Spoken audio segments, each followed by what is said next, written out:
the scourge of phonies, cycles of incompetence in the path to shared humanity. Brothers and sisters, let the unyielding voice of truth resound across the fractured plains of our society, where the insidious tide of phonies, fakes, frauds, and charlatans surges forth, engulfing public discourse, private sanctuaries, workplaces, churches, and sacred halls in a relentless flood of deceit. This is no trifling shadow, it is a dire plague, a festering blight upon the soul of humanity. And the deepest tragedy, the searing injustice, lies in our own hands, our shameful silence as we permit these impostors to seize the helm. We anoint them with titles, doctor, lawyer, manager, supervisor, teacher, professor, as if these sacred words ignite a moral fire, compass pointing true to brotherly love. But mark my words, this is the great deception, the bitter pill we swallow. These hollow shells may wield intellect, may crunch numbers and recite facts with mechanical coldness, but wisdom, the sacred flame born from a benevolent, righteous source, eludes them utterly. They manipulate souls as mere tools, discard dignity for dominance, and we, the people, stand idle, granting them power without a single question, without a shred of scrutiny. Listen now to the root of this evil, the narcissist, that self-worshipping shadow who ascends not by merit, but by the dark arts of nepotism, favoritism, backroom deals. Unfit for the throne, they cling to it by surrounding themselves with a legion of the inept, a shield of mediocrity where every stumbling fool makes their own flaws seem lesser, their egos shine brighter. This is no accident, no mere oversight. It is calculated strategy, a deliberate web to ensnare the capable and perpetuate their reign. The narcissist believes themselves exalted, too grand for the grind, underappreciated in their self-declared supremacy. They hoard praise, deflect blame, and the cycle ignites, incompetence begets incompetence. A relentless chain where errors multiply, systems crumble, and the innocent suffer under the yoke of misguided rule. The truth is undeniable. This premise stands firm, etched in the ruins of fallen empires and bankrupt institutions, where nepotism's poison has always led to decay, proven by the relentless testimony of history and the cold logic of cause and effect.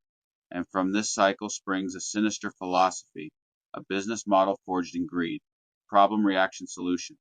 The incompetent placed with intent sow crises, failed ventures, neglected duties, broken foundations. And from these artificial storms, the cry for salvation rises. Services, products, memberships, subscriptions, surcharges, extracting wealth from the chaos they birth.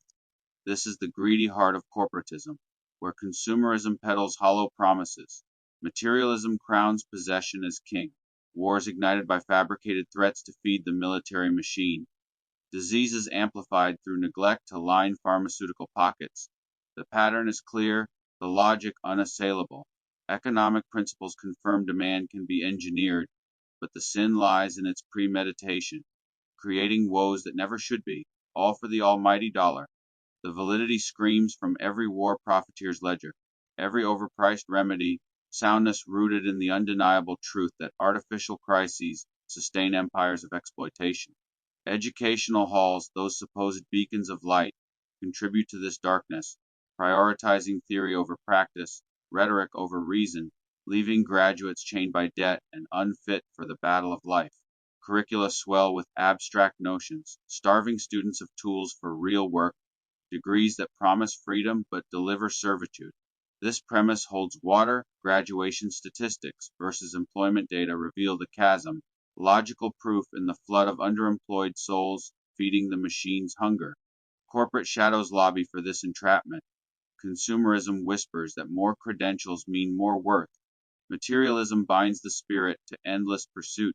This dysfunction shatters the divine order, where each soul has a role, essential to the whole. Maintenance workers warding off hazards as crucial as healers mending wounds. The premise is sound. Neglect one link and the chain breaks, proven by outbreaks from unclean spaces or crises from ignored duties. Yet, abused power disrupts this harmony, inciting disenchantment among the capable. They withdraw, muttering, "Leave it to another," perpetuating the scourge. Morale studies validate this, logic confirming apathy's spread in unjust systems. Dehumanization fuels this fire, casting life as a brutal contest, a sports rivalry where victory demands the opponent's destruction. But this is delusion. There is no competition in humanity's core. We all battle nature's storms, society's ills, diseases, inequalities, disasters, and should unite, not divide. Evil self destructs, consuming itself after devouring the innocent premise proven by fallen tyrants and collapsed regimes. Regardless of faith, Muslim, Christian, Jew, Buddhist, or nation, Russian, Canadian, or race, black, brown, we share this essence, equal in pain and potential. Labels like savages or slaves serve corporate greed, turning kin against kin to profit, a tactic validated by historical exploitation for economic gain. We've forsaken the middle path, that balanced way where extremes dissolve, swinging to far right or left, neglecting common ground. The middle path philosophy offers salvation, drawing from wisdom to foster harmony. It preserves uniqueness while promoting shared humanity, our prayers, hymns, traditions, synthesizing them into unity. Rousseau's contract balances rights and welfare. Bacon's truth seeking grounds debate. Locke's rights affirm equality. Reinstate philosophy. Debate faiths not to divide, but to converge on justice, compassion, truth, scaling from town to world. The middle path counters extremism's pitfalls. The right's rigid tradition resists progress. The left's chaos uproots stability. Both falter. Premise proven by historical cycles of revolution and reaction. The center integrates, like Aristotle's mean avoiding excess, Confucian harmony blending opposites.